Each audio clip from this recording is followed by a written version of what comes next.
Aku memalsukan kematianku sendiri untuk membongkar rencana busuk suamiku dan selingkuhannya.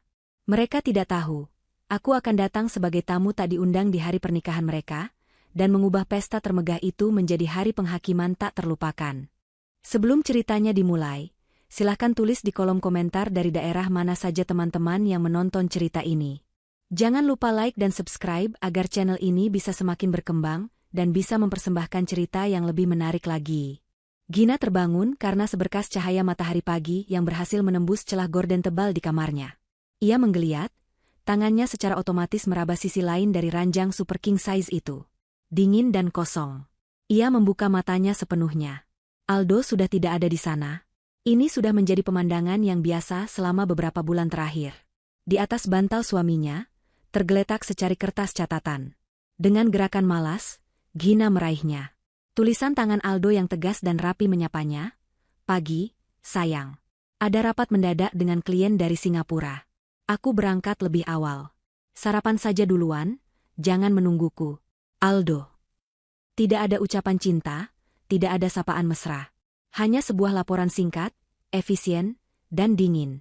Seperti memo dari seorang rekan kerja, bukan dari suami yang baru ia nikahi selama 2 tahun. Gina meremas kertas itu di tangannya. 2 tahun.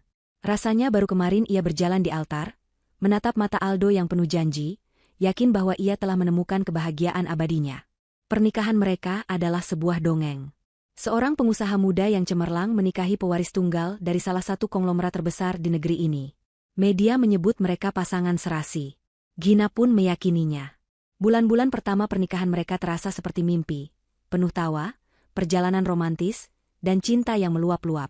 Namun, mimpi itu perlahan memudar, digantikan oleh kenyataan yang terasa hampa. Mansion megah yang mereka tinggali, yang dulu terasa hangat dan penuh cinta, kini terasa seperti museum yang dingin dan terlalu besar untuknya seorang. Aldo semakin sibuk, semakin jauh. Alasan, pekerjaan, menjadi tameng yang selalu ia gunakan setiap kali Gina mencoba mendekat. Rapat mendadak, perjalanan bisnis, makan malam dengan klien. Jadwal Aldo begitu padat, namun anehnya, tidak ada ruang untuknya di sana. Gina mencoba mengerti, mencoba menjadi istri yang suportif.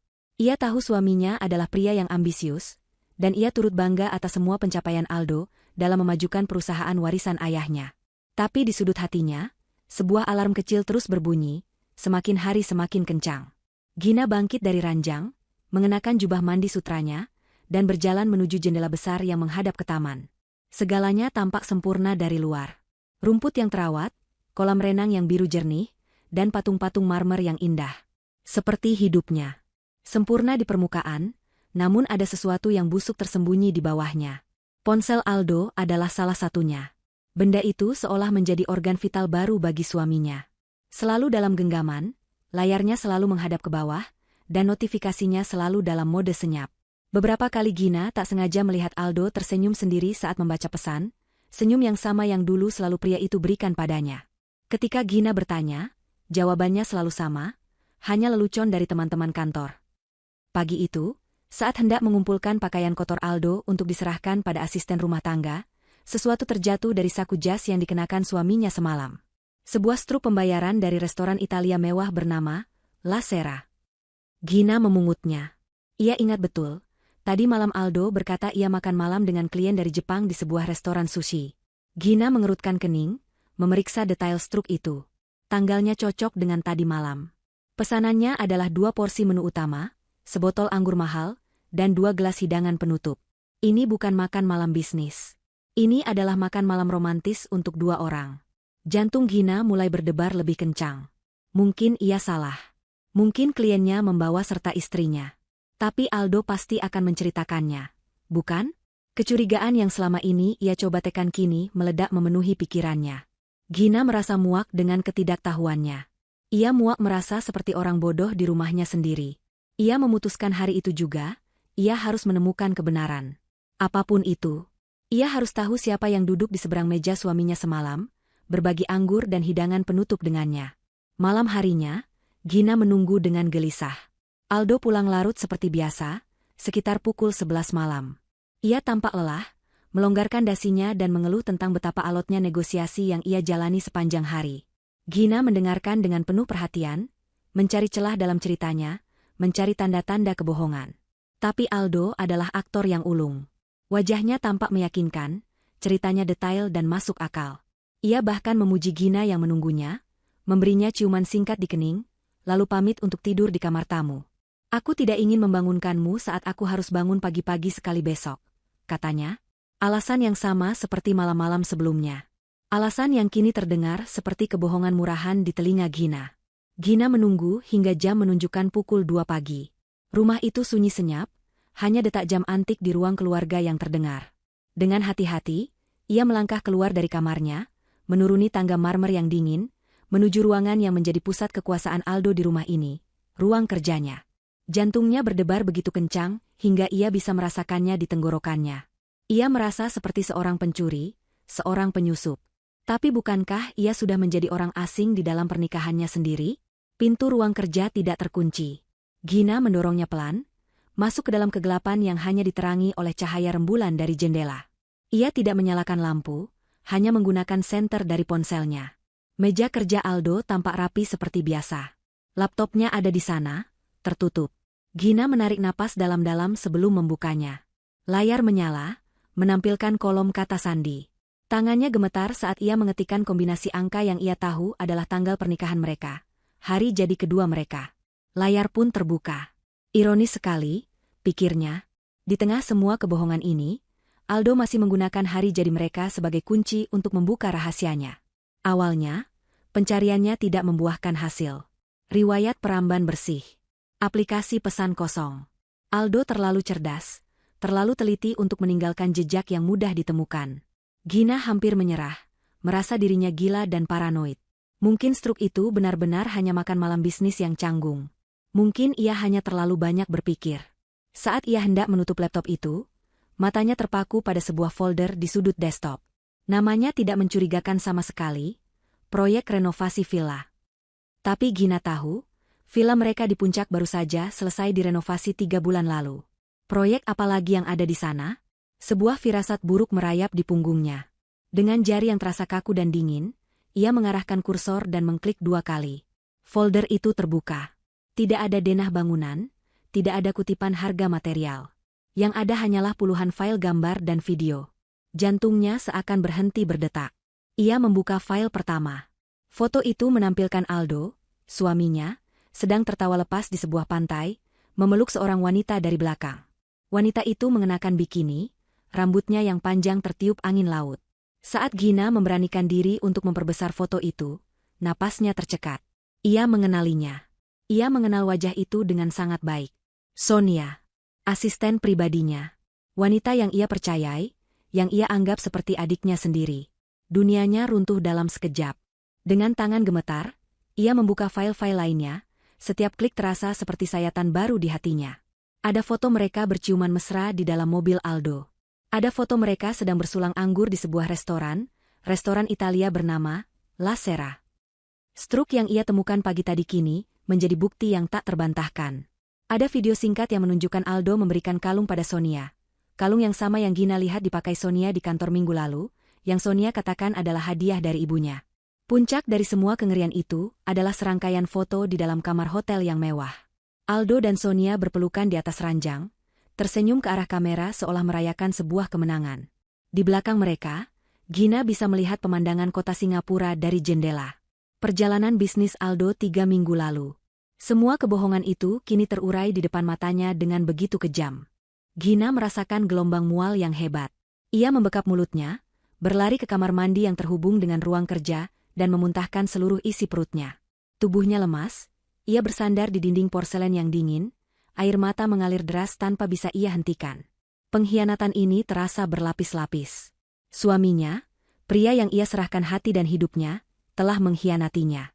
Bawahannya, wanita yang ia bantu karirnya, telah menusuknya dari belakang. Mereka berdua telah menertawakannya, memainkannya seperti orang bodoh. Surga yang ia kira ia tinggali selama 2 tahun ini, hanyalah sebuah ilusi. Di balik fasad kemewahan dan kesempurnaan, ada neraka kebohongan dan pengkhianatan yang menjijikkan. Saat isak tangisnya mereda, yang tersisa bukanlah kesedihan. Yang tersisa adalah amarah. Amarah yang dingin, kelam, dan sangat besar. Ia tidak akan membiarkan mereka menghancurkannya. Ia tidak akan menjadi korban dalam cerita mereka. Malam itu, di tengah puing-puing pernikahannya, Gina yang naif dan penuh cinta telah mati. Dan dari abunya, lahir seorang wanita baru yang tidak akan berhenti sampai ia mendapatkan keadilan. Gina tidak kembali ke kamar tidurnya malam itu. Ia tetap di ruang kerja Aldo, duduk di lantai yang dingin dengan punggung bersandar pada dinding kamar mandi, membiarkan keheningan rumah menelannya. Syok awal yang terasa seperti hantaman fisik kini mulai surut, digantikan oleh sesuatu yang jauh lebih berbahaya, kejernihan pikiran yang menusuk. Naluri pertamanya yang penuh amarah untuk mengkonfrontasi Aldo kini terasa begitu naif dan kekanak-kanakan. Melemparkan bukti ke wajah mereka hanya akan membuat mereka menyangkal, menghapus jejak, dan mungkin mempercepat apapun rencana busuk yang sedang mereka jalankan. Ia tidak akan memberi mereka kepuasan itu. Ia tidak akan menunjukkan kartunya terlebih dahulu. Ia telah menjadi penonton dalam sandiwara mereka selama ini, sekarang saatnya ia menjadi sutradaranya. Ia menatap pantulan dirinya di gagang pintu perak yang mengilap. Wajahnya pucat, matanya bengkak, tetapi sorot matanya telah berubah. Kekecewaan telah membeku menjadi tekad. Ia menyadari bahwa perselingkuhan ini hanyalah puncak dari gunung es. Sonia, dengan ambisinya yang tak terbatas, dan Aldo, dengan keserakahannya yang tersembunyi di balik pesonanya, tidak akan bersatu hanya karena cinta. Pasti ada tujuan yang lebih besar, hadiah yang lebih menggiurkan daripada sekadar hubungan terlarang. Dan hadiah itu, Gina tahu, adalah kerajaan bisnis yang diwariskan oleh ayahnya. Harta dan kekuasaan. Itulah permainan yang sesungguhnya. Pagi harinya, Gina telah menyusun kembali topengnya. Ia membersihkan semua jejaknya di ruang kerja, memastikan laptop Aldo kembali seperti semula. Ia kemudian naik ke kamarnya, mandi, dan memilih pakaian kerjanya dengan saksama. Saat Aldo keluar dari kamar tamu, Gina menyapanya dengan senyum tipis, seolah tidak ada yang terjadi. Ia bahkan meletakkan struk restoran, La Sera, yang ia temukan kemarin di atas meja riasnya, seolah ia baru menemukannya saat membersihkan kamar. Aldo melihat struk itu, dan untuk sepersekian detik, Gina melihat kepanikan melintas di matanya sebelum pria itu dengan mahir menyembunyikannya. "Oh, ini," kata Aldo santai, mengambil struk itu. "Aku lupa memberitahumu. Klien dari Jepang itu membawa serta manajernya, orang Italia. Jadi kami pindah restoran untuk membuatnya lebih nyaman. Aku benar-benar lelah, sampai lupa detailnya." Gina hanya mengangguk pelan, seolah menerima penjelasan itu tanpa pertanyaan. "Begitu, ya? Lain kali ajak aku. Aku sudah lama tidak makan masakan Italia." "Tentu, sayang," jawab Aldo, tampak lega karena berhasil lolos dengan mudah. Ia mendekat dan mencium pipi Gina. Ciuman itu terasa seperti sentuhan kulit ular yang dingin. Gina harus mengerahkan seluruh kekuatan dirinya untuk tidak bergidik jijik. Saat Aldo berangkat kerja, Gina tahu langkah apa yang harus ia ambil selanjutnya. Ia butuh bantuan. Bantuan profesional yang bisa bekerja dalam bayang-bayang. Ia teringat satu nama, Dimas. Sahabatnya di masa kuliah yang cemerlang namun memilih jalan yang tidak biasa. Setelah beberapa tahun menjadi jurnalis investigasi yang disegani, Dimas mendirikan agensi keamanan swasta kecil yang melayani klien-klien kaya secara rahasia. Ia adalah ahli dalam pengawasan, keamanan siber, dan yang terpenting, ia adalah satu-satunya orang di dunia ini yang Gina tahu tidak akan pernah mengkhianatinya. Gina mengambil ponsel sekali pakai yang ia beli secara tunai beberapa waktu lalu untuk berjaga-jaga, dan menghubungi nomor lama Dimas. Mereka bertemu di sebuah kedai kopi tua di sudut kota yang jauh dari jangkauan kaum sosialita. Dimas, dengan penampilannya yang santai mengenakan kaos dan jaket jeans, tampak kontras dengan Gina yang selalu rapi.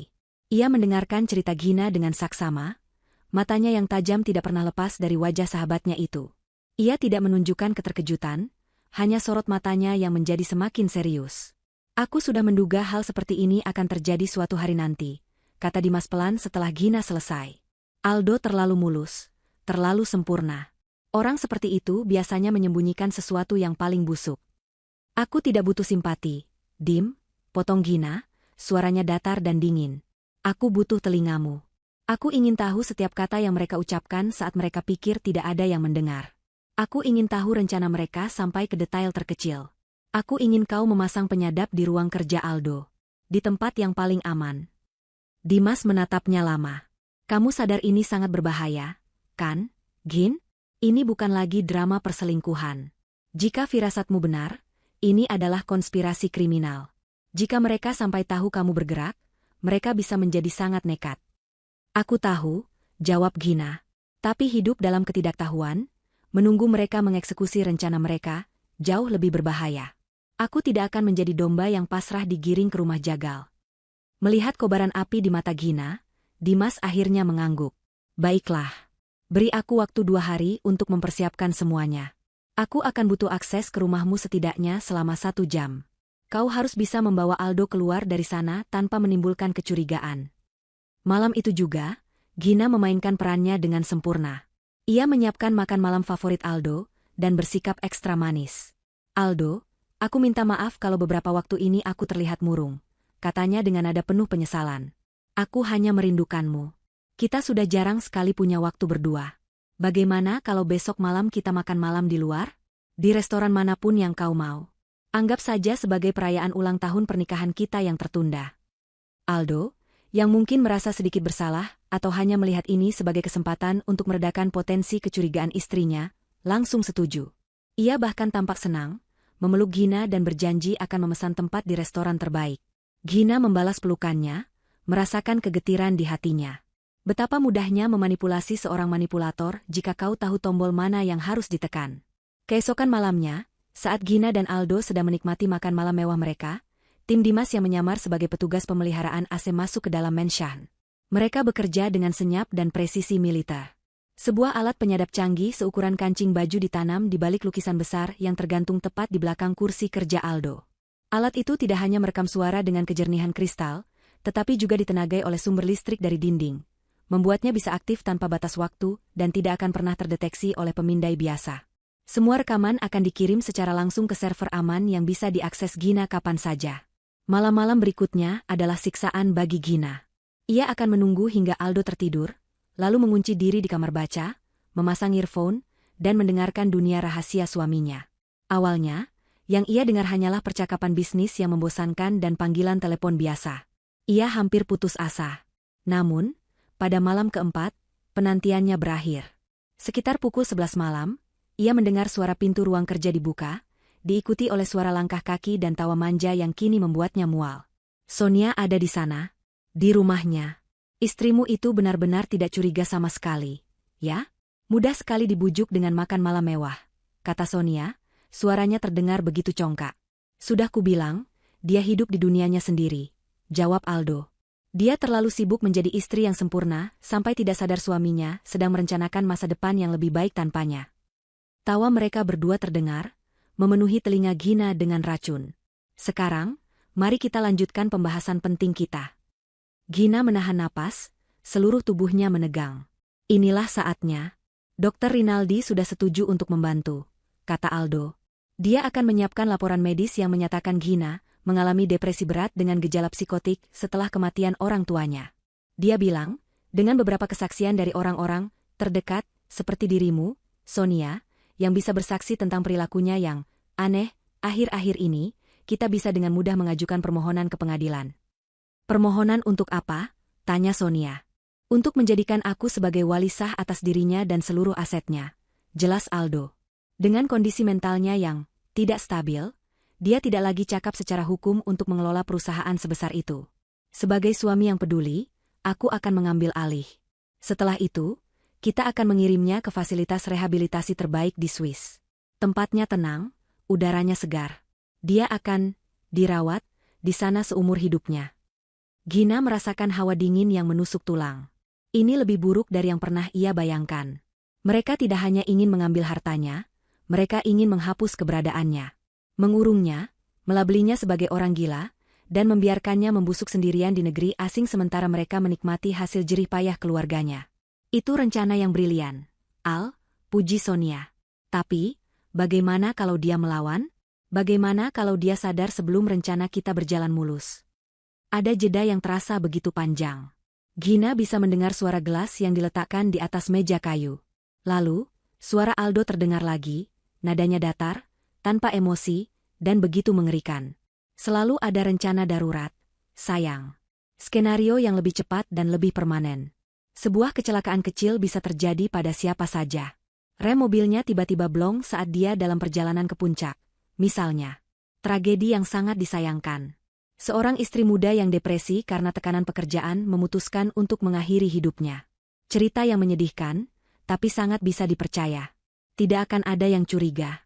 Dan semua asetnya, menurut surat wasiat yang sudah kita siapkan, akan jatuh ke tangan suaminya yang berduka. Hening. Gina tidak bergerak, tidak bernapas. Suara desis statis dari earphone menjadi satu-satunya suara di dunianya. Kalimat itu terus terngiang di kepalanya. Rem mobil blong. Tragedi yang disayangkan. Suami yang berduka. Pria yang telah berbagi ranjang dengannya. Pria yang pernah ia janjikan untuk temani seumur hidupnya, ternyata adalah seorang monster yang dengan tenang dan terperinci telah merancang skenario kematiannya. Gina melepaskan earphone itu dari telinganya. Semua rasa sakit, semua kesedihan, semua ketakutan yang ia rasakan sebelumnya, lenyap seketika. Yang tersisa hanyalah kekosongan yang dingin. Ia tidak lagi merasa seperti korban. Ia tidak lagi merasa seperti istri yang dikhianati. Ia merasa seperti seorang prajurit di medan perang yang baru saja melihat wajah musuh yang sebenarnya. Musuh yang tidak akan ragu untuk membunuhnya. Pertarungan ini bukan lagi tentang keadilan. Ini adalah tentang bertahan hidup. Dan untuk bertahan hidup, ia tidak bisa hanya bertahan. Ia harus menyerang lebih dulu. Mereka ingin dia mati? Baiklah. Gina akan memberikan mereka sebuah kematian. Kematian yang ia rancang sendiri. Kematian yang akan menjadi awal dari kehancuran mereka. Gina tidak kembali tidur. Ia bahkan tidak merasakan kantuk sedikit pun. Adrenalin yang dipicu oleh kengerian murni mengalir di sekujur tubuhnya, membuatnya terjaga dan waspada seperti seekor hewan yang terpojok. Ia duduk di kegelapan kamar bacanya sampai fajar mulai menyingsing, membiarkan kata-kata Aldo dan Sonia terngiang berulang kali di kepalanya. Rem mobil blong. Tragedi yang disayangkan. Suami yang berduka. Setiap kata adalah paku yang menancap di peti mati pernikahannya, di peti mati kepercayaannya, dan hampir saja, di peti mati dirinya yang sesungguhnya. Ia tidak merasa takut lagi. Ketakutan adalah emosi yang dirasakan ketika ada harapan untuk melarikan diri. Gina sadar, ia tidak bisa lari. Aldo, dengan pesona dan koneksinya, akan melukiskan citra dirinya sebagai istri yang tidak stabil secara mental, seorang wanita yang kabur karena delusi. Mereka akan memburunya, dan ketika mereka menemukannya, mereka akan memastikan ia tidak akan bisa lari lagi. Tidak, melarikan diri bukanlah sebuah pilihan. Satu-satunya jalan keluar adalah melalui pintu yang telah mereka siapkan untuknya, kematian. Namun, ia akan berjalan melewati pintu itu dengan caranya sendiri, dengan syarat yang ia tentukan sendiri. Pagi itu, saat Aldo sudah berangkat kerja dan rumah kembali menjadi miliknya seorang, Gina menghubungi Dimas melalui ponsel sekali pakainya. Suaranya terdengar tenang, begitu tenang hingga terasa mengerikan. Dimas, kita harus bertemu. Sekarang. Ada perkembangan baru. Bawa alat perekam yang paling aman yang kau punya. Mereka bertemu di tempat yang berbeda kali ini. Sebuah gudang tua di kawasan industri pelabuhan yang merupakan salah satu properti tersembunyi milik Dimas. Tempat itu berdebu, berbau oli dan besi tua, sangat jauh dari dunia gemerlap Gina. Namun di sanalah, untuk pertama kalinya setelah berhari-hari, Gina merasa aman. Tanpa basa-basi, ia langsung ke inti permasalahan.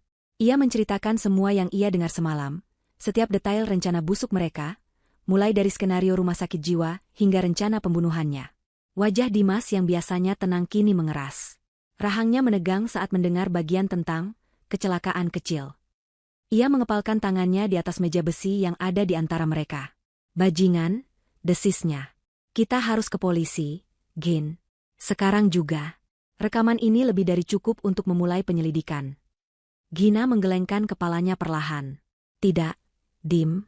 Kau tidak mengerti. Siapa Aldo di mata publik? Pengusaha muda jenius yang berhasil menyelamatkan perusahaan mertuanya. Siapa aku? Seorang istri yang baru kehilangan orang tua, yang bisa dengan mudah mereka cap sebagai orang yang rapuh dan depresi. Pengacara Aldo akan memutarbalikkan rekaman ini. Mereka akan bilang aku menjebaknya, bahwa rekaman itu hasil rekayasa, atau aku memprovokasinya. Mereka akan menyeret namaku ke dalam lumpur, dan sementara proses hukum berjalan, nyawaku akan tetap dalam bahaya. Aku tidak akan memenangkan pertarungan ini di pengadilan. Tidak selama aku masih hidup dan bisa mereka serang. Lalu apa rencanamu? Tanya Dimas, suaranya terdengar frustrasi. Kita tidak bisa hanya diam dan menunggu mereka bergerak. Gina menatap lurus ke mata sahabatnya itu. Sorot matanya begitu tajam dan penuh keyakinan, hingga membuat Dimas terdiam. Aku mau kau membantuku memalsukan kematianku. Hening. Satu-satunya suara yang terdengar adalah deru angin dari celah dinding gudang. Dimas menatap Gina seolah wanita itu baru saja kehilangan akal sehatnya. Apa? Gina, dengarkan dirimu sendiri. Itu gila. Itu tindakan kriminal. Memalsukan kematian adalah sesuatu yang hanya ada di film. Di dunia nyata, itu hampir mustahil dilakukan tanpa meninggalkan jejak. Risikonya terlalu besar. Risiko apa yang lebih besar daripada dibunuh sungguhan? Dim, balas Gina, suaranya sedikit meninggi. Risiko apa yang lebih besar daripada membiarkan dua monster itu menari di atas kuburanku, sambil menikmati semua yang menjadi hakku? Aku tidak memintamu melakukan ini untuk bersenang-senang. Aku memintamu melakukan ini untuk menyelamatkan hidupku. Ada cara lain, desak Dimas. Kita bisa membawamu pergi dari negara ini. Aku punya koneksi. Kita bisa memberimu identitas baru, menyembunyikanmu di tempat yang tidak akan pernah mereka temukan. Dan hidup dalam pelarian seumur hidupku, tukas Gina. Hidup dalam ketakutan setiap kali mendengar seseorang memanggil namaku, membiarkan mereka menang, merebut perusahaan ayahku, mencoreng nama baik keluargaku? Tidak. Aku tidak mau hanya selamat. Aku mau keadilan. Aku mau pembalasan. Aku ingin melihat wajah mereka saat mereka pikir mereka sudah mendapatkan segalanya. Aku ingin berada di sana saat dunia mereka runtuh. Sama seperti mereka meruntuhkan duniaku. Gina bisa melihat keraguan di mata Dimas. Sahabatnya itu terombang-ambing antara logika profesionalnya dan kesetiaannya pada Gina. Gina tahu ia butuh sesuatu yang lebih untuk meyakinkannya. Sesuatu yang akan membuatnya merasakan kengerian yang sama seperti yang Gina rasakan. Dengarkan ini, katanya sambil mendorong sebuah pemutar audio kecil ke arah Dimas dan menyerahkan sebuah earphone. Dengarkan sendiri bagaimana suara suamiku saat merencanakan kematianku. Dengan enggan, Dimas memasang earphone itu di telinganya. Gina menekan tombol putar. Ia memperhatikan wajah sahabatnya itu dengan saksama. Awalnya, kening Dimas hanya berkerut. Lalu, matanya sedikit melebar. Saat bagian percakapan tentang Dr. Rinaldi diputar, rahang Dimas mengeras. Dan akhirnya, saat suara Aldo yang dingin mengucapkan kalimat, "Rem mobil blong," terdengar, Dimas sontak mencabut earphone itu dari telinganya seolah benda itu baru saja menyetrumnya. Wajahnya pucat pasi. Ia menatap Gina, dan di matanya, Gina tidak lagi melihat keraguan, hanya ada kengerian dan amarah yang sama besarnya dengan miliknya. "Aku akan membantumu," kata Dimas akhirnya. Suaranya serak. Ia tidak lagi memanggil Gina gila. Ia kini mengerti sepenuhnya. "Aku akan membantumu melakukan apapun yang kau perlukan. Mereka tidak akan lolos begitu saja." Rasa lega yang luar biasa menyelimuti Gina, namun ia tidak membiarkannya bertahan lama. "Ini baru permulaan. Terima kasih, Dim," katanya tulus. "Mulai sekarang, kita harus berpikir seperti mereka. Cerdik, teliti, dan tanpa ampun. Kita perlu merancang sebuah kecelakaan yang sempurna. Kecelakaan yang tragis, tidak meninggalkan keraguan, dan yang terpenting, tidak meninggalkan jasad." Dimas mengangguk, otaknya yang terlatih sebagai seorang investigator langsung bekerja. Kecelakaan di laut atau di jurang yang dalam. Sesuatu yang membuat operasi pencarian dan penyelamatan menjadi sulit, sehingga pihak berwenang pada akhirnya akan menyerah dan menyatakan korban hilang dan dianggap meninggal. "Tepat," sahut Gina. "Dan sementara dunia berduka atasku, aku akan menghilang. Aku butuh identitas baru, tempat persembunyian yang aman, dan akses terbatas ke sebagian kecil danaku tanpa bisa dilacak oleh Aldo." "Itu bagian yang rumit," kata Dimas sambil berpikir. "Mengalihkan aset tanpa terdeteksi akan sulit. Aldo pasti akan mengawasi semua rekeningmu begitu kau dinyatakan meninggal. Kita perlu membuat sebuah entitas perusahaan cangkang di luar negeri, mungkin sudah harus kita lakukan dari sekarang." Mereka menghabiskan beberapa jam berikutnya di gudang yang dingin itu, menyusun kerangka dari rencana mereka yang gila. Setiap detail dibahas, setiap kemungkinan masalah diantisipasi. Mereka membicarakan tentang bagaimana cara mendapatkan mobil yang identik dengan milik Gina untuk dikorbankan, bagaimana menciptakan jejak digital palsu yang mengarah pada kondisi mental Gina yang sedang menurun, seperti riwayat pencarian tentang depresi dan bunuh diri. Mereka bahkan membahas detail terkecil seperti catatan bunuh diri palsu, yang harus ditulis tangan oleh Gina sendiri, agar terlihat otentik. Saat matahari mulai terbenam, mengubah langit menjadi jingga, mereka telah memiliki dasar yang kuat. Rencana itu berbahaya, rumit, dan penuh dengan risiko kegagalan. Tapi untuk pertama kalinya setelah sekian lama, Gina merasakan secercah harapan. Bukan harapan untuk kembali ke kehidupan lamanya, tetapi harapan untuk sebuah akhir yang adil. Apa kau benar-benar siap untuk ini, Gin? Tanya Dimas untuk terakhir kalinya, menatapnya dengan tatapan penuh perhatian. Setelah kau melangkah melewati garis ini, tidak ada jalan untuk kembali. Gina yang dikenal semua orang akan mati. Gina berdiri, merapikan pakaiannya, dan menatap keluar melalui jendela gudang yang kotor ke arah pelabuhan yang sibuk. Aldo dan Sonia sudah membunuh Gina yang mereka kenal pada malam mereka merencanakan pembunuhannya. Jawabnya, suaranya terdengar mantap dan tanpa keraguan sedikitpun. Sekarang, mereka harus berhadapan dengan hantunya. 2 minggu setelah pertemuan di gudang itu, adalah periode paling intens dan menegangkan dalam hidup Gina. Siang hari, ia adalah Gina Wijaya, istri seorang konglomerat yang perlahan-lahan tenggelam dalam depresi. Ia memainkan perannya dengan totalitas seorang aktris pemenang penghargaan. Senyumnya lenyap, digantikan oleh tatapan kosong. Ia berhenti merawat diri, membiarkan rambutnya yang indah tergerai kusut dan lingkaran hitam terbentuk di bawah matanya. Ia sengaja meninggalkan riwayat pencarian di komputernya tentang cara mengatasi kesedihan mendalam dan terapi untuk trauma masa lalu. Ia bahkan beberapa kali menangis tanpa sebab yang jelas di hadapan para asisten rumah tangga, tahu bahwa kabar tentang ketidakstabilan dirinya akan menyebar dengan cepat di dalam rumah dan mungkin sampai ke telinga Sonia atau Aldo. Malam hari, ia berubah menjadi perencana yang dingin dan metodis. Bersama Dimas di tempat persembunyian yang berbeda-beda setiap malam, ia menyempurnakan setiap detail dari rencana kematiannya. Dimas, dengan jaringannya yang luas, berhasil menemukan sebuah mobil yang nyaris identik dengan sedan mewah milik Gina. Mobil itu adalah mobil curian yang nomor rangka dan mesinnya sudah dihapus. Mobil hantu yang sempurna untuk dikorbankan. Mereka juga menyiapkan identitas baru untuk Gina. Sebuah paspor palsu dengan nama Anya Lestari, seorang desainer lepas dengan latar belakang yang bersih dan tidak mencolok. Gina memotong rambut panjangnya yang selalu dipuji Aldo, mengubahnya menjadi model bob pendek yang tegas dan mewarnainya menjadi coklat gelap. Ia menyingkirkan semua pakaian desainernya, menggantinya dengan pakaian sederhana yang tidak akan menarik perhatian. Ia bahkan berlatih untuk mengubah cara berjalannya, dari langkah anggun seorang sosialita menjadi langkah cepat dan efisien seorang wanita pekerja biasa. Bagian tersulit adalah menulis surat wasiat palsu dan catatan bunuh diri.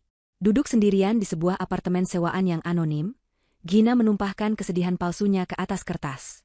Ia menulis tentang bagaimana ia tidak pernah benar-benar pulih dari kehilangan orang tuanya, bagaimana tekanan untuk mengelola perusahaan terasa begitu berat, dan bagaimana ia merasa hampa di tengah kemewahan.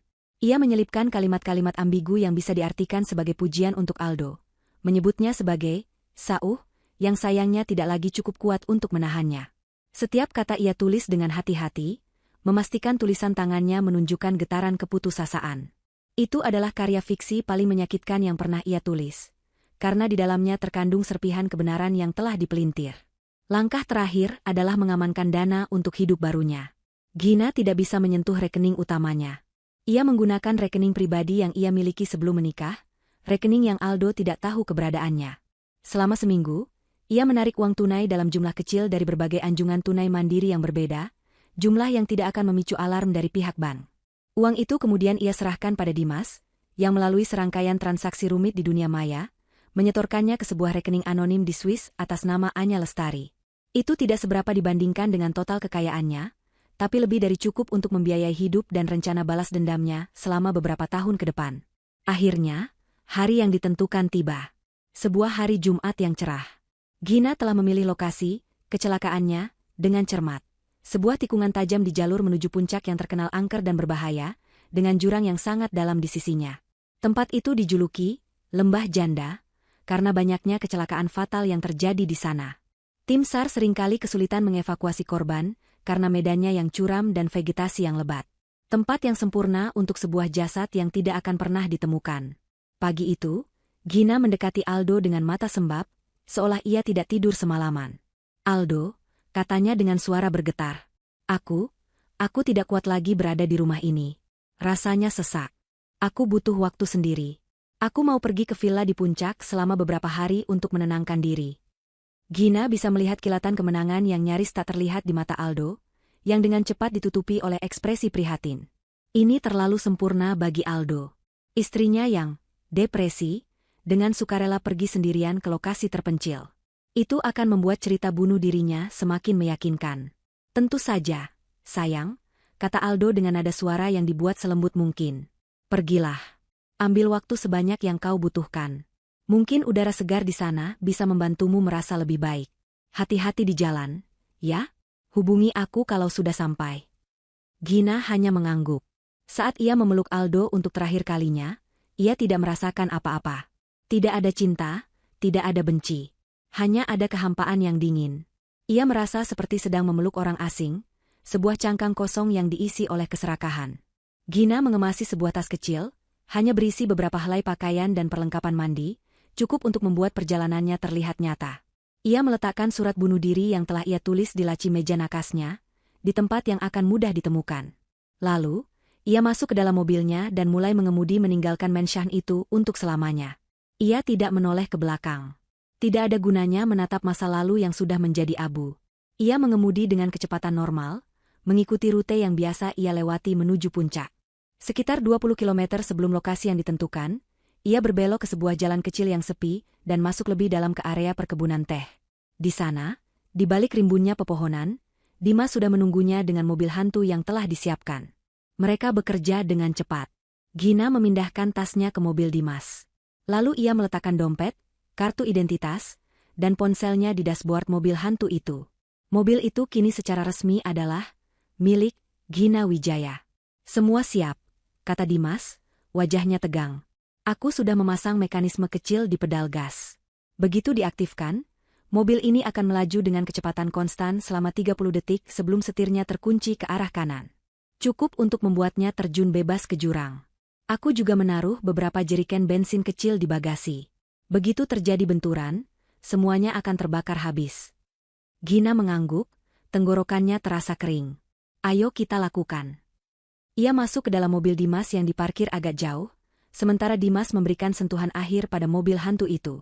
Dari dalam mobil, Gina berganti pakaian, mengenakan jeans sederhana, kaos, dan topi yang menutupi wajahnya. Ia bukan lagi Gina. Ia adalah Anya. Dimas kembali dan masuk ke kursi pengemudi. Ia mengeluarkan sebuah remote kecil. Siap? Tanyanya sekali lagi. Gina menarik napas dalam-dalam dan mengangguk. Dimas menekan sebuah tombol. Mesin mobil hantu itu menyala dengan deru yang keras. Beberapa detik kemudian, mobil itu mulai bergerak maju, perlahan pada awalnya, lalu semakin cepat, meluncur keluar dari persembunyiannya dan kembali ke jalan utama. Dimas dengan cepat menyalakan mobilnya dan mengikuti dari jarak yang aman. Jantung Gina berdebar kencang saat mereka melihat mobil itu melaju sendirian di jalan yang sepi. Pemandangan itu begitu surreal. Sebuah mobil kosong melaju menuju kematiannya sendiri. Mereka tiba di tikungan tajam beberapa saat setelah mobil hantu itu. Dari kejauhan, mereka melihatnya.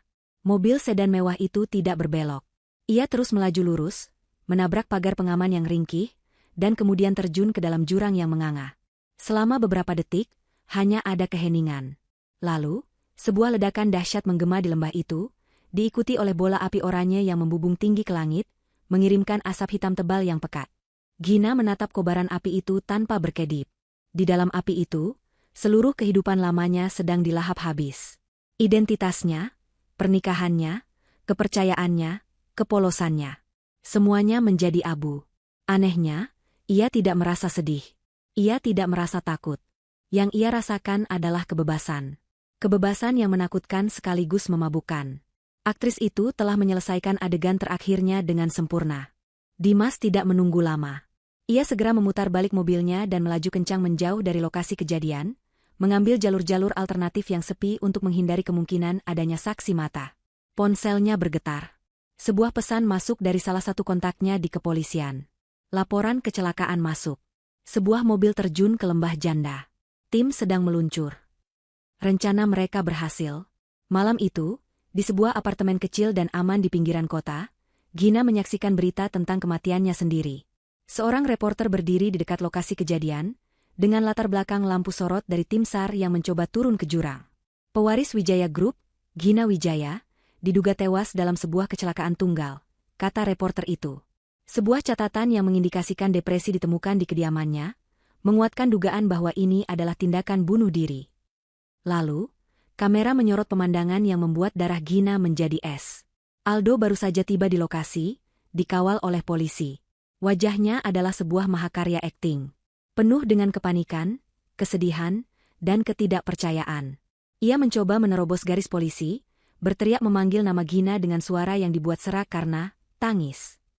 "Gina, sayang, tidak mungkin," teriaknya, sebelum akhirnya ia jatuh berlutut di tanah, menutupi wajahnya seolah hancur lebur. Di sampingnya, Sonia muncul, memapah tubuh Aldo, wajahnya sendiri basah oleh air mata buaya, menatap ke arah jurang dengan tatapan ngeri yang dibuat-buat. Menyaksikan pertunjukan menjijikan itu, Gina tidak merasakan sisa-sisa cinta atau sakit hati. Yang ia rasakan hanyalah amarah yang dingin dan membara.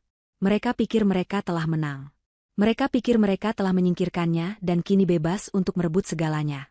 Mereka sedang merayakan kemenangan mereka di atas panggung tragedi yang mereka ciptakan. Mereka tidak tahu, tirai pertunjukan baru saja ditutup untuk babak pertama.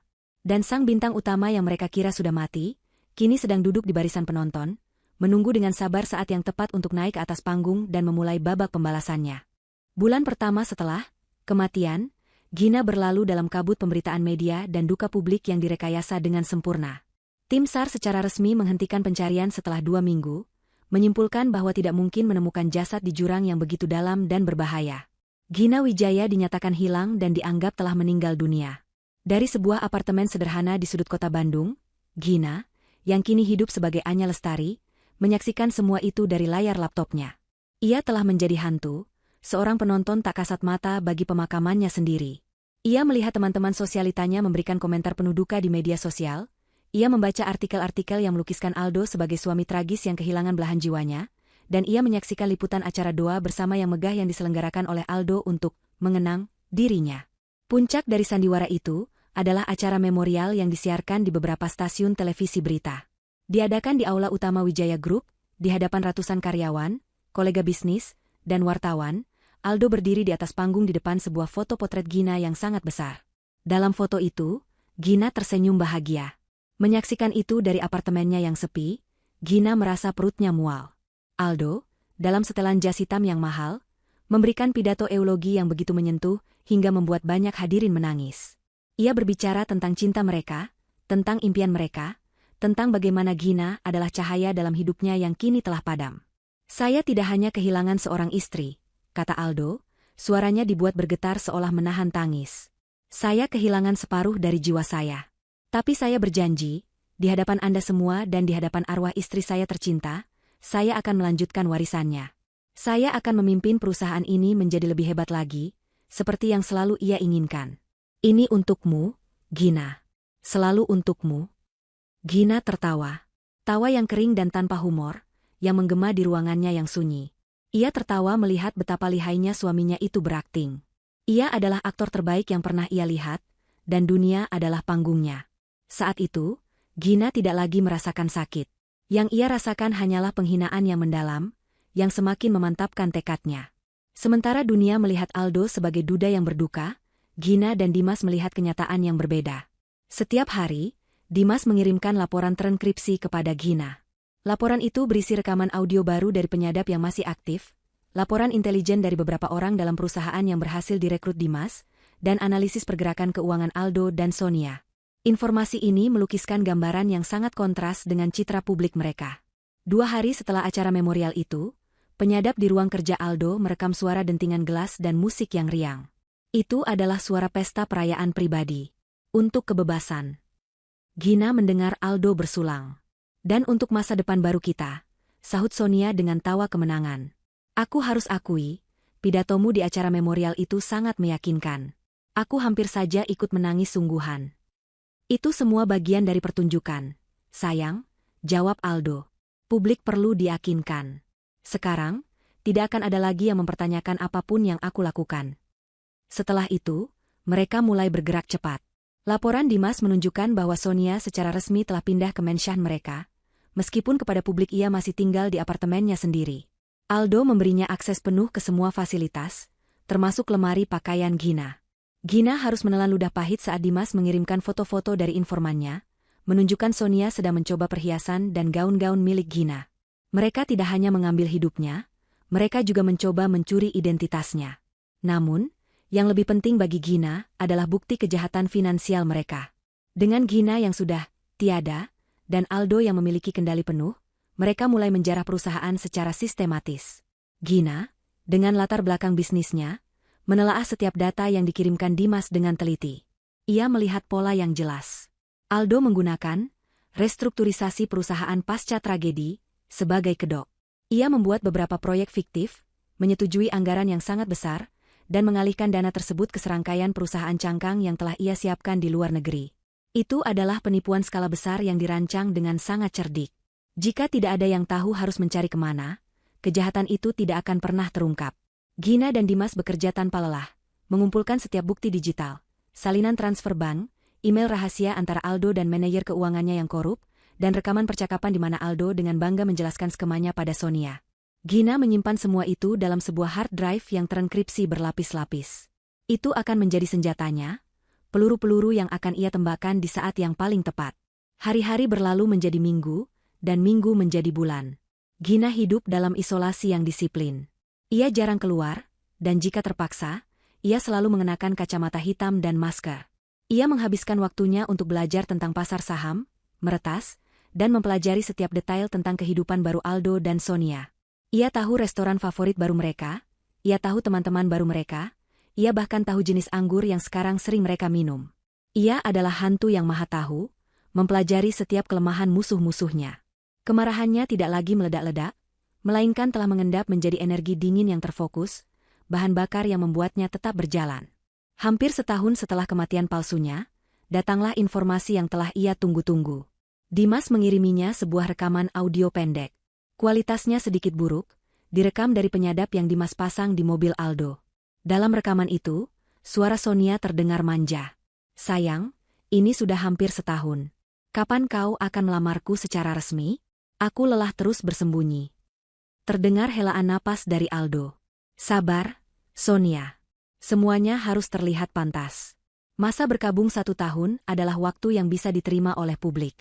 Setelah peringatan 1 tahun kematian Gina, aku akan mengumumkan pertunangan kita. Kita akan adakan pesta termegah yang pernah ada. Aku akan menunjukkan pada dunia bahwa aku sudah siap untuk memulai lembaran baru." "Dan aku akan menjadi Nyonya Wijaya yang baru?" tanya Sonia. "Kau akan menjadi satu-satunya Nyonya Wijaya," jawab Aldo dengan nada meyakinkan. Gina mematikan rekaman itu.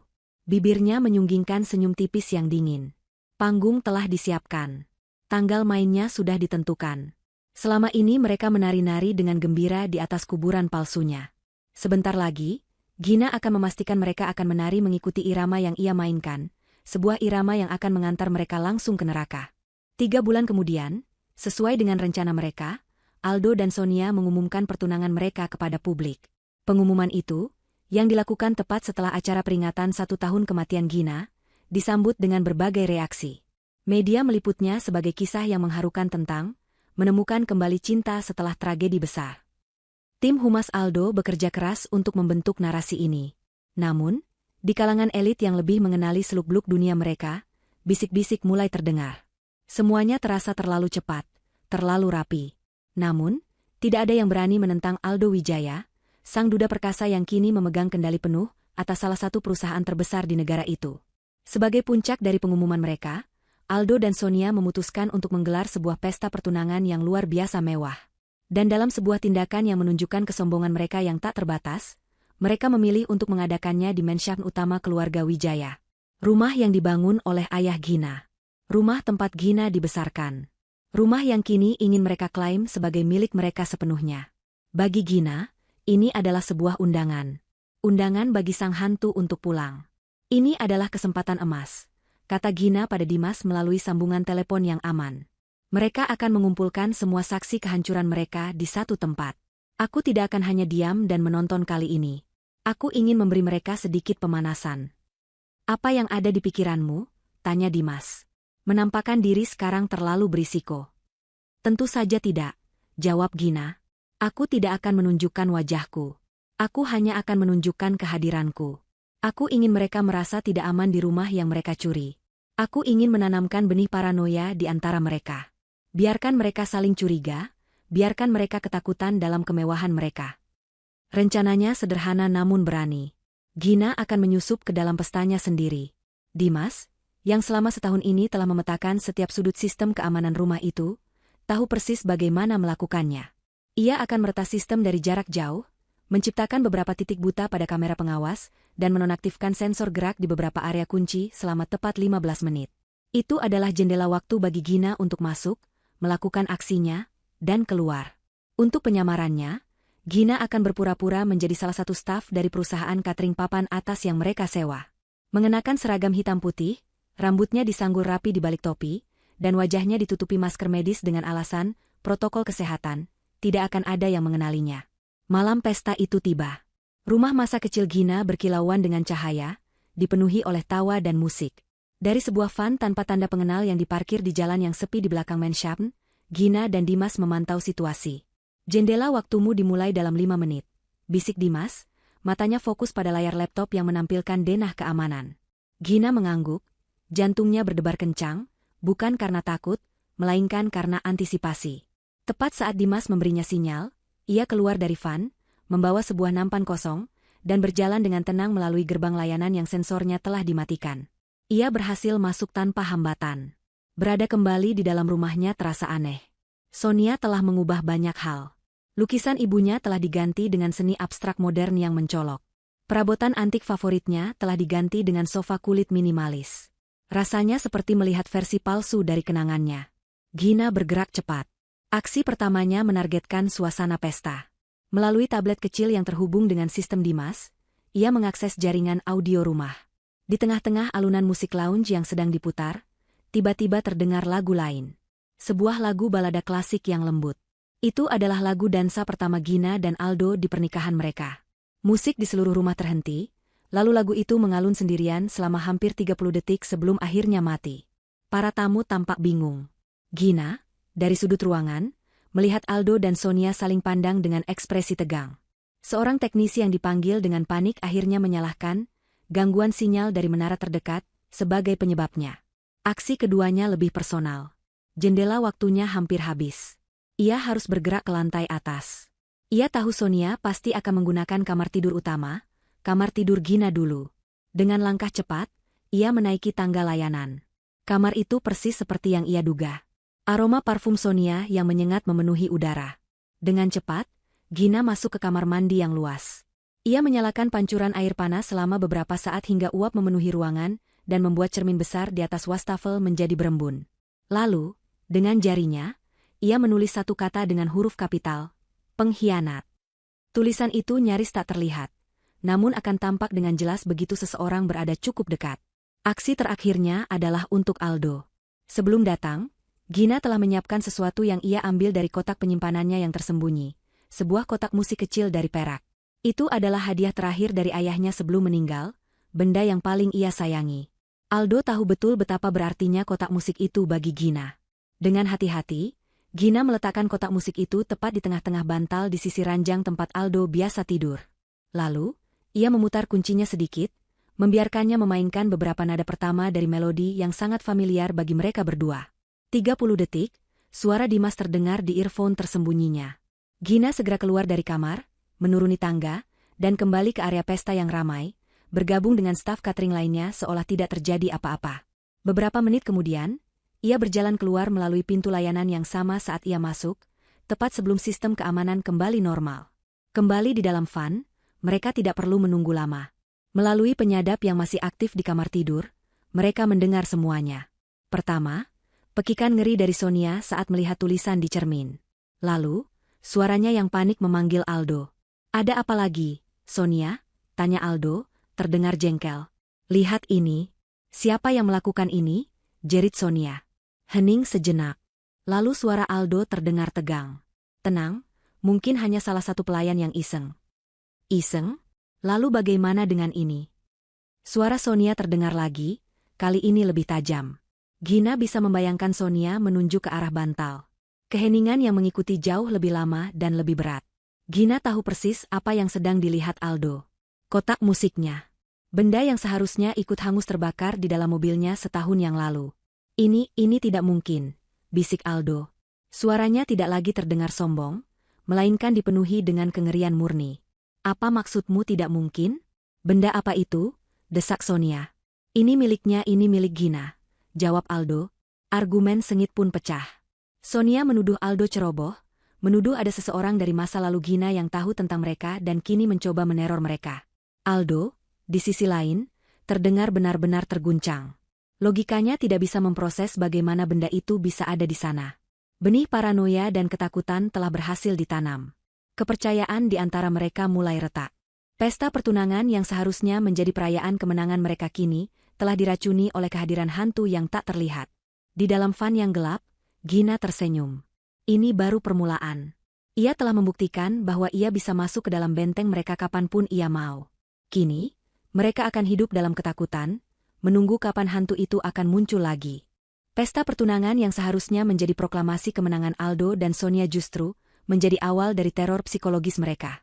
Malam-malam berikutnya di Menshahan megah itu tidak lagi diisi dengan tawa kemenangan, melainkan paranoia yang pekat.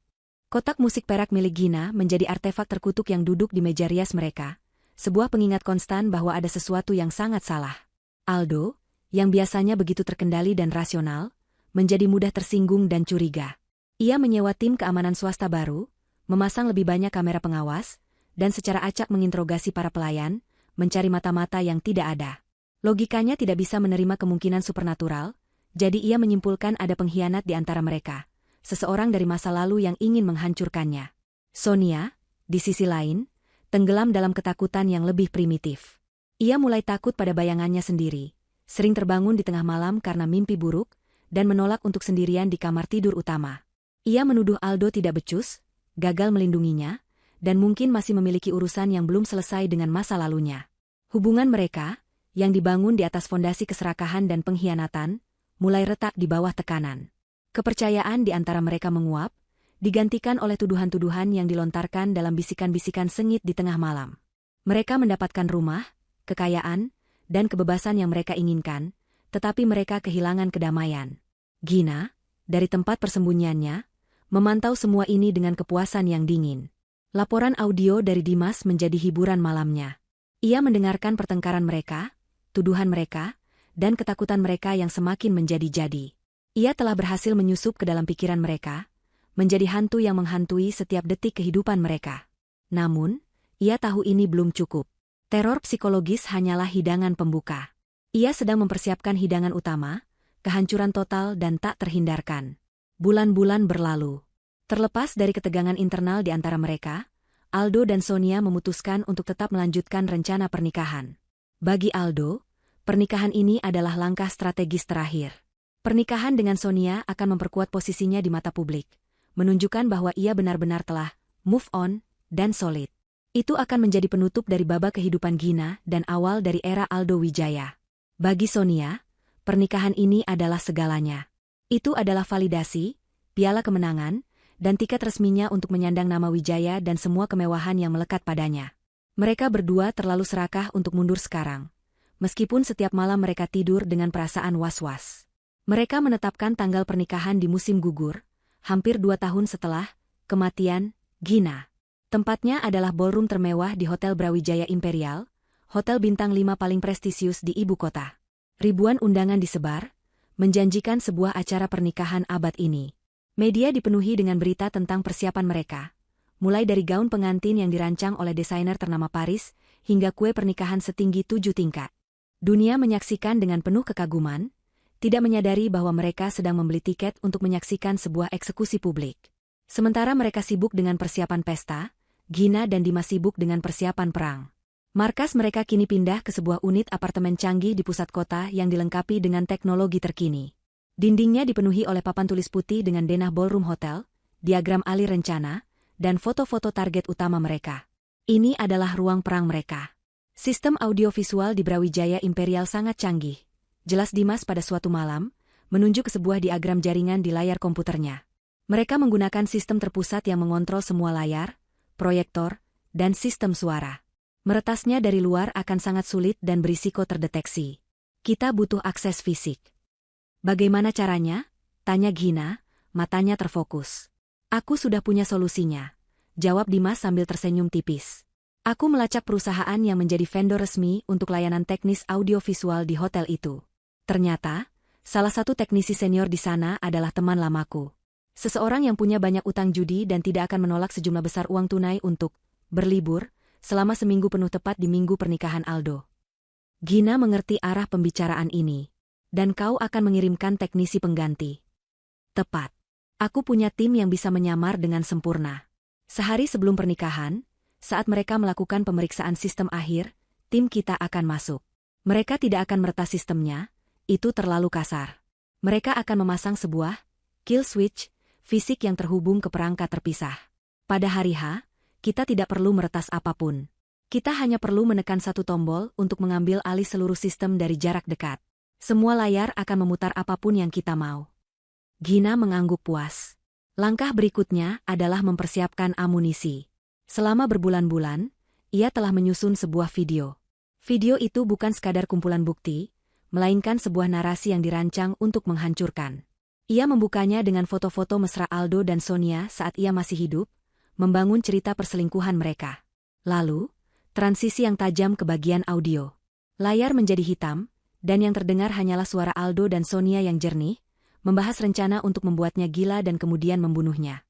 Kalimat, rem mobil blong, sengaja ia ulang 3 kali, dengan jeda yang dramatis. Bagian terakhir adalah yang paling rumit. Gina mengubah data-data keuangan yang rumit menjadi grafik dan diagram alir yang sederhana dan mudah dimengerti, menunjukkan dengan jelas bagaimana ratusan miliar rupiah mengalir dari kas Wijaya Group ke rekening-rekening cangkang milik Aldo di surga pajak. Video berdurasi 10 menit itu adalah sebuah mahakarya kehancuran. Langkah terakhir dan yang paling krusial adalah melibatkan pihak berwenang. Aldo itu licin, kata Gina pada Dimas. Bahkan dengan semua bukti ini, pengacaranya bisa saja mengulur waktu, mencari celah hukum. Aku tidak mau dia bebas dengan jaminan 1 hari pun. Saat aku selesai dengannya, aku ingin dia langsung diborgol dan dijebloskan ke sel. Dimas mengerti. Ia tidak bisa begitu saja menyerahkan bukti itu ke kantor polisi terdekat. Ia menggunakan salah satu kontaknya yang paling terpercaya, seorang kepala unit di Direktorat Kriminal Khusus yang terkenal lurus dan tidak kenal kompromi. Dimas mengatur sebuah pertemuan rahasia. Ia tidak mengungkapkan identitas Gina, hanya memperkenalkan dirinya sebagai perwakilan dari klien yang dirugikan. Ia menyajikan sebuah ringkasan kasus yang padat dan kuat, lengkap dengan beberapa bukti kunci yang paling memberatkan. Sang kepala unit, seorang pria parubaya bernama Komisaris Besar Haryo, awalnya skeptis. Namun setelah mendengar rekaman audio konspirasi pembunuhan dan melihat bukti aliran dana, ekspresinya berubah menjadi baja. Ini bukan lagi kasus penipuan biasa, kata Haryo. Ini konspirasi tingkat tinggi. Saya butuh semua buktinya. Anda akan mendapatkannya, janji Dimas. Tepat di hari pernikahan mereka. Saya tidak bisa memberikannya sekarang karena nyawa klien saya dan keamanan operasi ini dipertaruhkan.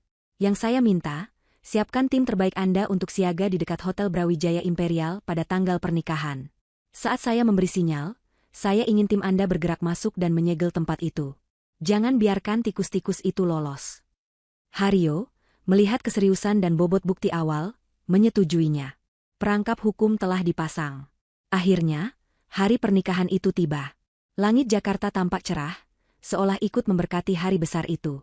Di dalam suite presidensial Brawijaya Imperial, Sonia sedang didandani oleh para penata rias terbaik. Ia menatap pantulan dirinya di cermin. Dalam balutan gaun pengantin putih bertabur kristal, ia tampak seperti seorang putri. Ia telah berhasil. Sebentar lagi, ia akan menjadi Nyonya Wijaya. Namun, di balik senyumnya yang dipaksakan, matanya menyiratkan kegelisahan. Bayangan kotak musik perak itu masih menghantuinya. Di ruangan lain, Aldo merapikan dasi kupu-kupunya. Ia tampak gagah dan berkuasa. Ia telah berhasil mengatasi paranoia pasca pesta pertunangan. Ia meyakinkan dirinya sendiri bahwa itu hanyalah ulah orang iseng, seorang musuh bisnis yang iri padanya. Hari ini adalah hari penobatannya. Setelah janji suci diucapkan, statusnya sebagai penguasa absolut Wijaya Group tidak akan tergoyahkan lagi. Sementara itu, beberapa kilometer dari sana, di sebuah kamar hotel lain yang menghadap langsung ke Brawijaya Imperial, Gina sedang melakukan persiapannya sendiri. Tidak ada penata rias, tidak ada gaun pengantin. Hanya ada dirinya dan sebuah gaun. Gaun malam berwarna merah darah. Gaun yang ia beli khusus untuk hari ini. Warnanya melambangkan amarah, kekuatan, dan pembalasan. Saat ia mengenakannya, ia merasa seperti sedang mengenakan baju zirah. Riasannya tajam dan tegas, menonjolkan sorot matanya yang dingin. Ia bukan lagi Anya Lestari yang sederhana, dan ia juga bukan lagi Gina Wijaya yang naif. Ia adalah perpaduan keduanya. Seorang wanita yang bangkit dari kuburnya untuk menuntut balas. Dimas masuk ke dalam kamar. Semua siap, katanya pelan. Tim teknis sudah mengkonfirmasi, kill switch sudah aktif dan terhubung. Tim Kompol Haryo sudah berada di posisi, menyamar sebagai tamu dan staf hotel. Mereka menunggu sinyalmu. Panggung ini milikmu, Gin. Gina berjalan ke jendela, menatap gedung hotel yang megah di seberang jalan. Ia bisa melihat kilatan lampu blitz dari para wartawan yang berkumpul di lobi. Ia bisa merasakan energi dari ratusan tamu yang sedang mengisi ballroom. Mereka semua ada di sana untuk menyaksikan sebuah dongeng. Mereka tidak tahu, mereka akan menyaksikan sebuah pengadilan. Gina mengangkat segelas air putih, menatap pantulan dirinya di kaca jendela. Untuk para pengkhianat, bisiknya, pertunjukan akan segera dimulai. Musik orkestra yang megah memenuhi ballroom Hotel Brawijaya Imperial yang didekorasi seperti istana dalam negeri dongeng. Ribuan bunga mawar putih dan lili tergantung dari langit-langit kristal, menyebarkan aroma wangi yang mewah. Ratusan tamu, yang terdiri dari para pejabat, pebisnis kelas kakap, dan sosialita paling berpengaruh di negeri ini, duduk dengan takjub di kursi mereka yang berbalut kain sutra. Semua mata terpaku pada altar yang bermandikan cahaya, tempat Aldo Wijaya berdiri dengan senyum penuh kemenangan di wajahnya. Ia tampak seperti seorang pangeran, menanti kedatangan ratunya. Lalu, pintu utama ballroom yang tinggi dan megah terbuka. Sonia muncul, digandeng oleh seorang kerabat jauhnya. Ia tampak memesona. Gaunnya yang berkilauan menangkap cahaya dari setiap lampu gantung, dan senyumnya, meskipun sedikit tegang, tampak begitu bahagia. Para tamu menahan napas. Ini adalah puncak dari sebuah kisah cinta modern yang telah mereka ikuti di media. Sebuah kisah tentang tragedi yang berubah menjadi kebahagiaan. Sonia berjalan perlahan di atas karpet putih yang ditaburi kelopak mawar. Saat ia tiba di altar, Aldo menyambutnya, mengambil tangannya, dan menatap matanya dengan tatapan yang dipenuhi kekaguman palsu. Mereka berdiri di hadapan penghulu, mengucapkan janji suci mereka dengan suara yang jelas dan mantap. Dari sudut mata Gina, yang menyaksikan semuanya melalui kamera tersembunyi yang dipasang oleh tim Dimas, pemandangan itu terasa begitu menjijikan. Mereka mengucapkan kata-kata suci tentang kesetiaan dan cinta, kata-kata yang telah mereka injak-injak artinya. Saya nyatakan, kalian berdua resmi sebagai suami dan istri, kata sang penghulu. Para tamu bertepuk tangan meriah. Sekarang, mempelai pria dipersilakan mencium istrinya. Ini adalah momen yang ditunggu-tunggu Gina. Saat Aldo mencondongkan tubuhnya, mengangkat cadar Sonia, dan hendak menyatukan bibir mereka, Gina memberikan sinyal kepada Dimas. Sekarang, di ruang kontrol darurat mereka, Dimas menekan sebuah tombol merah pada perangkatnya. Seketika, keajaiban terjadi. Semua layar raksasa di ballroom, yang seharusnya menampilkan tayangan langsung momen ciuman pertama mereka sebagai suami istri, tiba-tiba mati selama sepersekian detik. Keheningan yang canggung menyelimuti ruangan. Para tamu saling berpandangan bingung. Aldo dan Sonia membeku, ciuman mereka tertahan di udara. Lalu, layar-layar itu menyala kembali. Namun, bukan wajah bahagia mereka yang muncul. Yang muncul adalah sebuah foto. Foto Aldo dan Sonia yang sedang berciuman mesra di restoran La Sera, lengkap dengan tanggal yang menunjukkan bahwa foto itu diambil saat Gina masih hidup. Gumaman kaget mulai terdengar di seluruh ruangan. Sebelum ada yang sempat bereaksi, layar berganti lagi, menampilkan foto-foto lain dari perselingkuhan mereka. Di pantai, di mobil, di lobi hotel di Singapura. Satu persatu, bukti kebohongan mereka dibombardirkan ke hadapan ratusan saksi mata. Wajah Aldo dan Sonia berubah dari bingung menjadi pucat pasi. Kepanikan murni terpancar di mata mereka. Aldo berteriak pada teknisi audio, "Matikan. Matikan semua layarnya sekarang juga." Tapi tidak ada yang bisa mereka lakukan. Sistem itu telah dibajak sepenuhnya. Kemudian, layar menjadi hitam. Keheningan yang mencekam kembali menyelimuti ballroom, hanya dipecahkan oleh bisikan-bisikan para tamu yang kini dipenuhi kengerian. Lalu, sebuah suara terdengar dari speaker di seluruh ruangan. Suara Aldo. "Selalu ada rencana darurat, sayang. Sebuah kecelakaan kecil bisa terjadi pada siapa saja." Diikuti oleh suara Sonia yang bertanya, "Rem mobil blong, misalnya."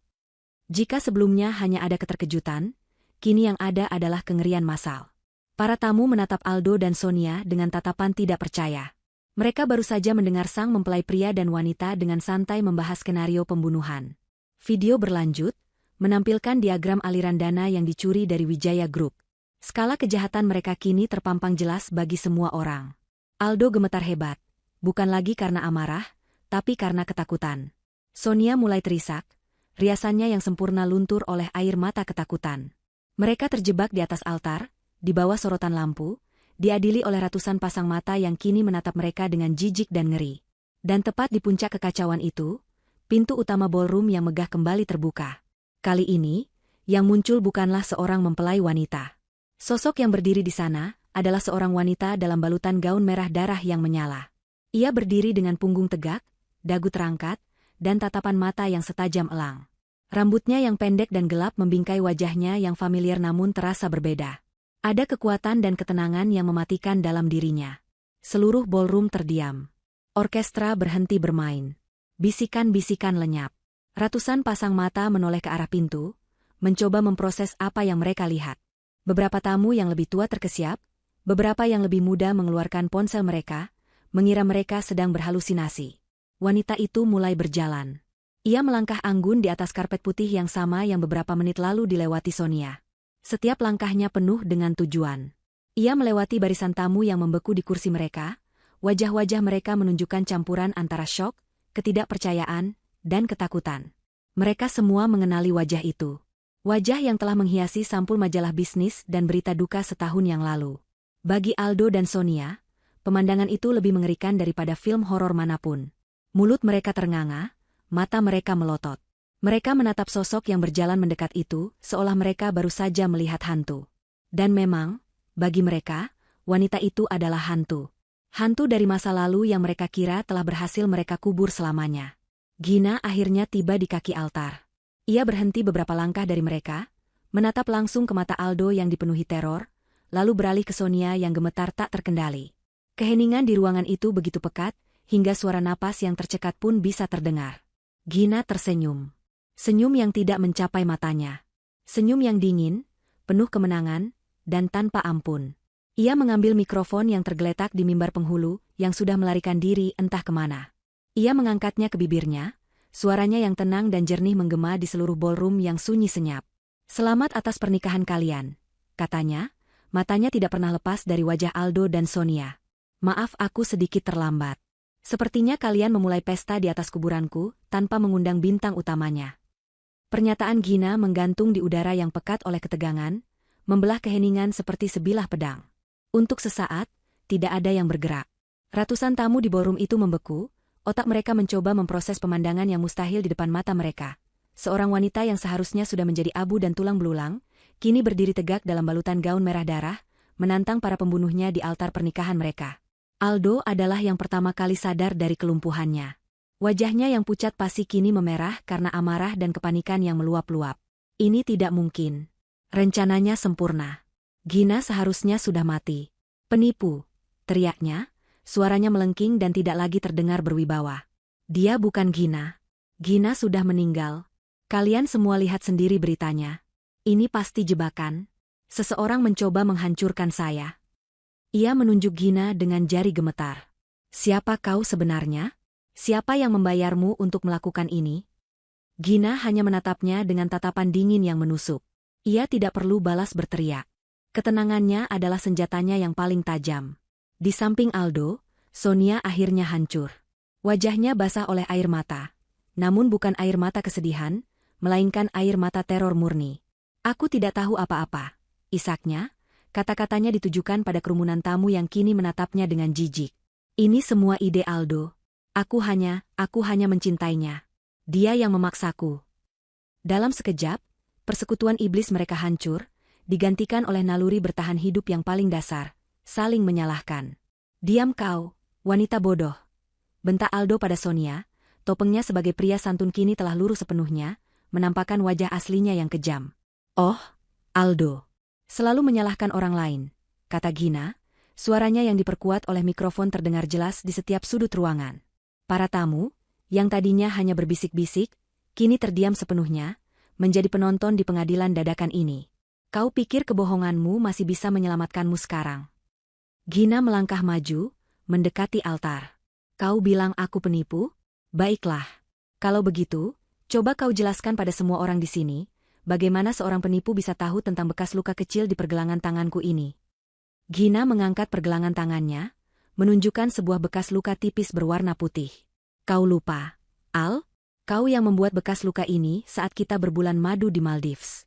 Saat kau mencoba membuka cangkang tiram dengan pisau dan tanganmu terpeleset. Kau sangat panik waktu itu, takut telah merusak kulit istrimu. Apa seorang penipu juga tahu cerita itu? Aldo terbelalak. Ia mundur selangkah, menabrak meja altar. Tidak ada sanggahan yang bisa ia berikan. Itu adalah kenangan intim yang hanya mereka berdua yang tahu. Kerumunan tamu tersentak. Keraguan terakhir tentang identitas Gina kini lenyap. Mereka sedang menyaksikan sebuah kebangkitan. Semua yang kalian lihat di layar tadi adalah kebenaran. Lanjut Gina, kini mengalihkan pandangannya pada para tamu. Ia berbicara dengan otoritas seorang ratu yang merebut kembali tahtanya. Pria ini, Aldo Wijaya, suami yang kalian kira berduka, telah berselingkuh dengan asisten pribadiku, wanita yang berdiri di sampingnya itu, jauh sebelum aku meninggal. Tapi itu bukan kejahatan terburuk mereka. Suara Gina menjadi lebih berat, lebih tajam. Mereka tidak puas hanya dengan hubungan gelap. Mereka menginginkan segalanya. Mereka merencanakan untuk menyatakan aku gila, lalu mengurungku di rumah sakit jiwa agar mereka bisa mengambil alih perusahaan dan seluruh harta warisanku. Dan ketika mereka takut aku akan melawan, mereka menyiapkan rencana darurat. Sebuah kecelakaan mobil. Sebuah tragedi yang akan membuat Aldo menjadi duda kaya raya yang dikasihani semua orang. Gelombang kengerian yang nyata menyapu seluruh ballroom. Orang-orang terkesiap ngeri. Beberapa bahkan menutup mulut mereka dengan tangan. Mereka kini sadar, mereka tidak hanya menghadiri pernikahan yang gagal, mereka sedang mendengarkan kesaksian dari seorang korban percobaan pembunuhan. Dan selama setahun terakhir, Gina melanjutkan, sementara kalian semua mengiriminya karangan bunga duka cita, pria ini dan selingkuhannya telah menari-nari di atas kuburan palsuku. Mereka telah menjarah perusahaan yang dibangun oleh ayahku, menggelapkan ratusan miliar rupiah untuk kepentingan pribadi mereka. Cukup, raung Aldo, matanya liar. Rasa takutnya kini telah berubah menjadi kemarahan nekat seorang binatang yang terpojok. Ia melompat dari altar, mencoba menerjang Gina. Aku akan membunuhmu. Kali ini aku akan benar-benar membunuhmu. Namun, ia tidak pernah berhasil mencapai Gina. Tepat saat ia bergerak, semua pintu ballroom, termasuk pintu layanan, terbuka serentak. Yang masuk bukanlah pelayan atau tamu yang terlambat, melainkan puluhan anggota polisi dari unit khusus, mengenakan rompi anti peluru dan memegang senjata. Mereka bergerak dengan cepat dan teratur, menyebar ke seluruh ruangan dan menyegel setiap jalan keluar. Para tamu menjerit panik, namun para petugas dengan sigap menenangkan mereka. Di depan barisan polisi itu, berjalan seorang pria parubaya dengan wibawa yang tak tergoyahkan. Komisaris Besar Haryo. Ia berjalan lurus ke arah altar, di mana Aldo telah membeku di tempatnya, terperangah melihat kedatangan polisi. Sonia menjerit dan mencoba kabur ke arah belakang altar, namun dua orang polwan dengan cepat menangkapnya. Aldo Wijaya dan Sonia Amelia, kata Kompol Haryo dengan suara yang keras dan jelas, kalian berdua ditahan atas tuduhan konspirasi untuk melakukan pembunuhan berencana, penipuan, penggelapan dana, dan pemalsuan dokumen. Dunia Aldo runtuh seketika. Semua kekuatannya, semua pesonanya, semua kekuasaannya, lenyap dalam sekejap. Yang tersisa hanyalah seorang kriminal yang ketakutan. Saat seorang petugas mendekat dan memborgol tangannya di belakang punggung, Aldo menatap Gina dengan tatapan penuh kebencian. Kau akan membayar semua ini, desisnya. Gina hanya menatapnya dengan pandangan kosong. Kau sudah membayar semuanya, Aldo, dengan seluruh sisa hidupmu. Suara klik borgol yang terkunci di pergelangan tangan Aldo dan Sonia terdengar begitu nyaring di ballroom yang kini menjadi sunyi. Suara itu, bagi Gina, adalah musik termerdu yang pernah ia dengar. Itu adalah suara keadilan.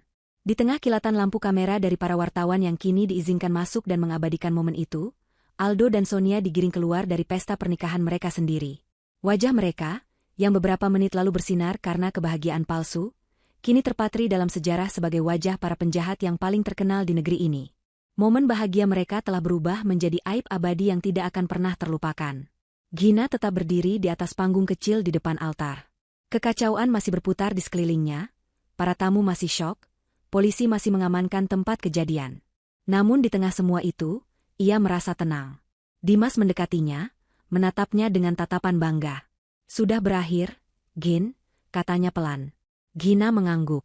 Ia menatap ke sekeliling ballroom, tempat di mana ia seharusnya dihancurkan, namun justru menjadi panggung kemenangannya. Pertarungan telah usai. Sang hantu telah menyelesaikan tugasnya. Kini, saatnya bagi Gina untuk belajar bagaimana caranya hidup kembali. 6 bulan kemudian, Jakarta sudah menemukan topik baru untuk dibicarakan. Namun, pengadilan pernikahan berdarah, begitu media menjulukinya, tetap menjadi sebuah legenda urban yang akan diceritakan turun-temurun. Persidangan Aldo dan Sonia berjalan cepat dan brutal. Dengan bukti rekaman yang tak terbantahkan, kesaksian dari Gina sendiri, dan jejak digital dari kejahatan finansial mereka yang dipaparkan dengan rinci oleh tim forensik, para pengacara termahal yang disewa Aldo tidak bisa berbuat apa-apa. Mereka mencoba membangun narasi bahwa Gina adalah wanita pendendam yang tidak stabil, namun citra publik mereka sudah terlalu hancur. Wajah mereka yang kejam dan serakah telah terekspos ke seluruh dunia. Pada hari pembacaan vonis, ruang sidang dipenuhi oleh wartawan.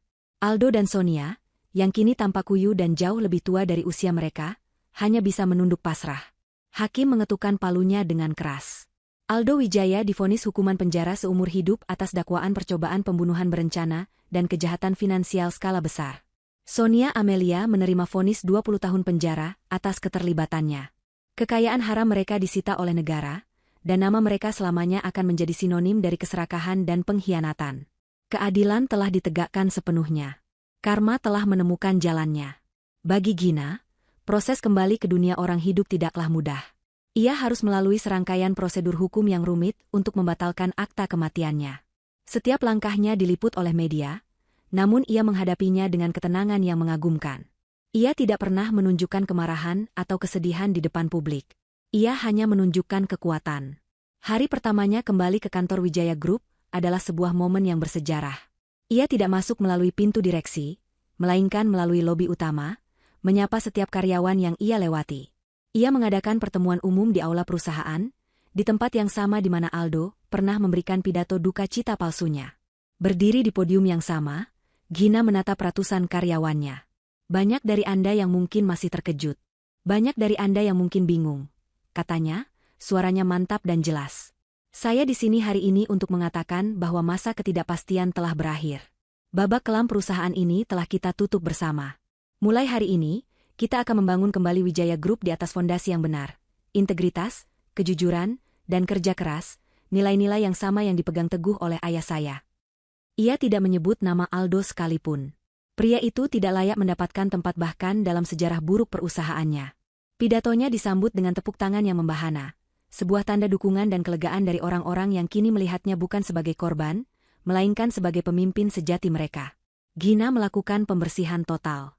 Semua eksekutif dan manajer yang ia tahu adalah kaki tangan Aldo dipecat hari itu juga. Ia mempromosikan orang-orang dari dalam yang ia tahu memiliki integritas. Dengan bantuan Dimas, yang kini menjadi konsultan keamanan tetapnya, ia membangun kembali perusahaannya dari nol, menjadikannya lebih kuat dan lebih bersih dari sebelumnya. Menshan tempat kenangan buruknya bersemayam tidak lagi ia sentuh. Ia tidak sanggup untuk tinggal di sana. Setelah proses hukum selesai, ia menjual properti mewah itu. Seluruh hasil penjualannya, hingga sen terakhir, ia sumbangkan untuk mendirikan sebuah yayasan yang diberi nama Yayasan Pelita Wijaya. Sebuah yayasan yang bertujuan untuk memberikan bantuan hukum dan perlindungan bagi perempuan korban kekerasan dalam rumah tangga dan penipuan. Ia mengubah tempat yang menjadi saksi penderitaannya menjadi sumber harapan bagi orang lain. Gina sendiri memilih untuk hidup di sebuah penthouse yang lebih kecil, namun terasa hangat dan personal, dengan pemandangan kota Jakarta yang terbentang luas di bawahnya. Tempat itu adalah cermin dari dirinya yang baru, modern, mandiri, dan penuh cahaya. Hubungannya dengan Dimas tetap menjadi persahabatan yang kokoh, sebuah ikatan yang ditempa dalam api. Mereka tidak pernah menjadi sepasang kekasih. Mereka adalah rekan seperjuangan, keluarga yang ia pilih sendiri, dan itu lebih dari cukup. Suatu pagi yang cerah, setahun setelah hari penghakiman itu, Gina duduk di balkon apartemennya. Di tangannya ada secangkir teh hangat dan sebuah dokumen terakhir dari pengacaranya. Surat putusan cerai yang secara resmi telah menghapus namanya dari bayang-bayang Aldo Wijaya. Ia menandatanganinya dengan sebuah pulpen sederhana, sebuah goresan tinta yang terasa seperti titik terakhir dari sebuah bab yang panjang dan menyakitkan. Ia meletakkan pulpen itu, menatap ke arah matahari yang baru saja terbit di ufuk timur. Langit Jakarta berwarna keemasan, menjanjikan hari yang baru. Ia tidak lagi merasakan amarah, tidak ada lagi dendam di hatinya. Semua itu telah larut bersama dengan ditegakkannya keadilan. Yang ia rasakan saat itu adalah sesuatu yang sudah sangat lama tidak ia rasakan, kedamaian. Kedamaian yang sejati dan mendalam. Gina tersenyum. Bukan senyum sinis sang pembalas dendam, bukan pula senyum rapuh sang korban. Itu adalah senyum tulus dari seorang wanita yang telah berjalan melewati neraka dan keluar menjadi lebih kuat. Ia telah kehilangan segalanya, namun pada akhirnya, ia menemukan sesuatu yang jauh lebih berharga, dirinya sendiri. Fajar telah menyingsing, dan masa depannya terbentang luas, cerah, dan sepenuhnya menjadi miliknya.